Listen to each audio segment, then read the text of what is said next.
Bodies, Bodies, Bodies, out in theaters, a film that's been described as a Generation Z slasher, which I think is a surprisingly apt way to put it. Stars Amandla Stenberg, Maria Bakalova from Borat 2, Pete Davidson and Lee Pace. The story opens with a young lesbian couple, Sophie and B, arriving at a mansion in the middle of nowhere to join their friends at the house that belongs to the parents of one of them. The other people at the house are friends of Sophie, with whom she wants to sort of reconnect after rehab and being gone from the group of friends for a while. And they are at this house in order to have a party during the oncoming hurricane storms predicted for the night. So they get to drinking, taking drugs, doing silly stuff, dancing, and then someone proposes a game of Bodies, Bodies, Bodies, which is that at random, one person is secretly assigned the role of a killer.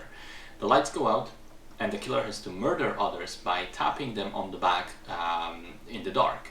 And they have to kill as many people as they can before any body is discovered, at which point the lights go on again and the people try to guess the identity of the killer.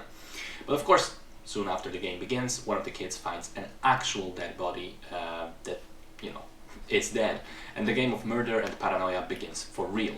So I have to say I was very pleasantly surprised with how much I liked this film, because I tend to find slashers to be a rather uninventive genre of cinema, and I think that any new one has to do something really interesting with the concept in order to win me over. But this one did. So first of all, the skeleton of the film, the bare bones of the slasher mechanics, which need to be there, are executed fantastically well. The script very efficiently introduces us to this group of distinct characters and makes every one of them a plausible suspect, including the two protagonists. It also plants a lot of seeds and hints for later payoffs, like when the girls arrive at home. At the house we are explicitly shown that B forgets to turn off the light in the car, which later means that the battery is dead and they can't use the car to leave.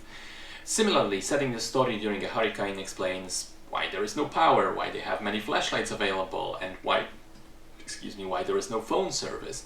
It sounds very simple, but it's a neat way of sort of proofing your script against any potential plot holes. The film is also paced very well, giving itself just enough time to breathe and introduce all the characters in the story before proceeding with the killings. Secondly, though, on this familiar scaffolding, on these fundamentals of a slasher, the filmmakers build an interesting version of the story for Gen Z. The conversations, the mannerisms, the types of reactions, the things that become important, these are all very rooted in the young generation of today.